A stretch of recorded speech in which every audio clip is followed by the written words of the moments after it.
Благодарам, почитувани граѓани, почитувани медиуми. Како што вчера рековме, вчера ќе помагаме на граѓаните колку можеме во рамките на граѓанските капацитети кои што ги поседуваме, а денеска наместо одговори од власта ќе бараме одговорност и затоа сме тука баш на лице место да се види оваа страотна апокалиптична состојба која што ги стрефи вчера граѓаните на Кочани, и тоа само заради една единствена работа, тоа е заради неспособноста, некоординираноста на власта и нефункционалноста на институциите. Денеска сме тука да побараме одговорност, затоа што вчера наместо да се стиши оваа огнена стихија тука од страна на надлежните, на власта, на Стојан Ангелов и сите останати кои што треба да бидат во тој кризен штаб, тие си беа по прослави. Стојан Ангелов си глумеше селебрити и се сликаше со пејачи, со други лица од естрадата, наместо да биде тука со граѓаните.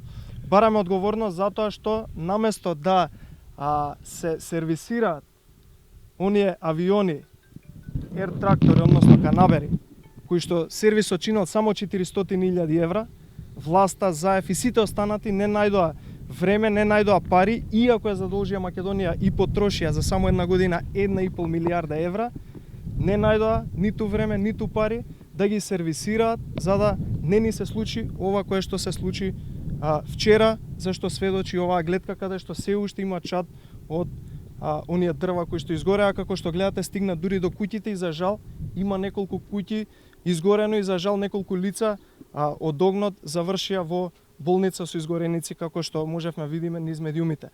Бараме одговорност затоа што немаше хеликоптери вчера да го гасат пожарот, не летале нашите хеликоптери ноќа, срамота, 21 век, држава, Република Македонија, власт, немало хеликоптери за граѓаниве да им се помогне, имаше хеликоптери кои требаше да се возат Венко Филипче и Зоран Заев на нивни приватни забави и настани. Така да бараме одговорност од власта за се она што требаше го направи вчера, не го направи и за жал тоа ги чинеше граѓаните, некои со материјална штета, некои за малку и човечки животи, и бараме одговорност затоа што на оваа власт секоја една ситуација непогода и се останато што е во рамки на нејзина можност да превенира ги изненадува за жал. Као што успеа да ги изненади овој оган, овој пожар на плюс 50 степени во Кочани. Така да ние сме тука со сите наши расположливи капацитети во однос на помош на граѓаните во рамки, како што реков, на нашите човечки капацитети. Она што сакам да го потенцирам на крај, да завршам пред да говори мојот пријател и сопартиец Милен Левков, ВМРО ДПМН заедно со правниот тим, заедно со луѓето од правната служба од партијата, ги разгледува сите опции за поднесување кривични пријави до власта во однос на нивната нефункционалност, неспособност, некоординираност и нивното непостапување во рамките на вчерашниот ден за она што се случи тука. Од она кое што сакам исто така го потенцирам е дека и да апелирам до надлежните, но и до граѓаните дека и во другите градови има сериозни пожари и треба да се превенира на време за да не се случи и да не дојде до ова кое што дојде тука. Благодарам. Господин Арсовски, секунда само, велите, окей, правните тимови кај вас ќе ги разгледаат сите опции. Против кого точно би се поднеле, од кого ќе барате точно одговор? Видете, еве, барам одговорност денеска тука со оваа пресконференција, но како што реков, правните тимови разгледуваат и за луѓе кои што раководат со институциите. Тука би ги напоменал Зоран Заев, Стојан Ангелов и сите останати луѓе кои што треба да раководат со тој кризен штаб кој што за жал не функционира. Но еве, уште од овој момент апелирам за оставки на Стојан Ангелов и сите останати надолу следствено, вклучително и Зоран Заев, за нивното непостапување, односно за нивната нефункционалност како институција. Идна извршна власт. Што ќе преземете? Во суштина има многу системски недостатоци и грешки на повеќе институции и ова не е само човечки фактор. Значи имаме системски дупки.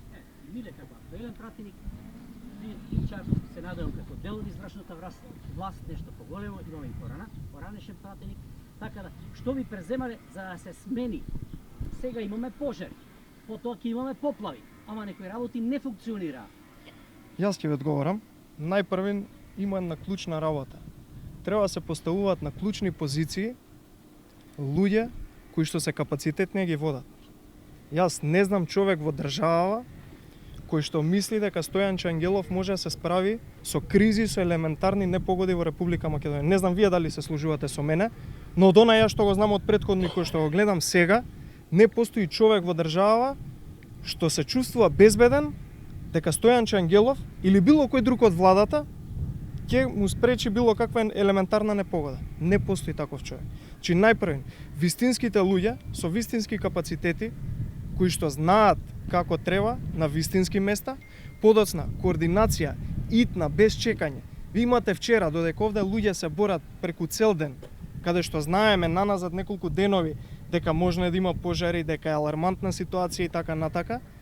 Вие гледате дека се сликаат со селебрити, со пејачи и лечат фрустрации од млади години кои што не успеале тогаш да се дружат со селебрити личности. Наместо тоа, може да баталат и прослави на државен трошок и кафиња и ручеци и се останато и да дојдат тука. Што направија? Славеа.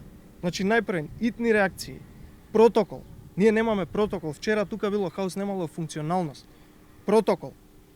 Итна реакција, значи набавка на сите оние пожарни возила, не знам, човечки капацитети, стручни лица кои што фалат во градовите, не само во Кочани, во сите останати градови и општини во Република Македонија, бидејќи гледаме дека сме дефицитарни. И најважно од се, однапред планирани, предвидени кризни протоколи за вакви случаеви.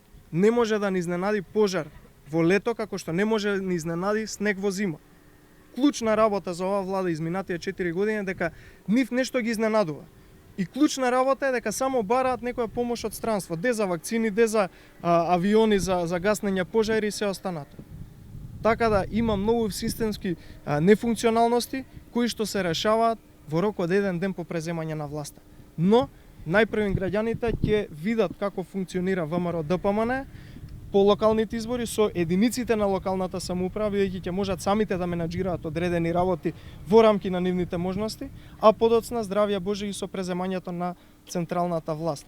Имало и претходно и во владење на ВМРО ДПМН многу елементарни непогоди, но никогаш не дошло до ваква ситуација.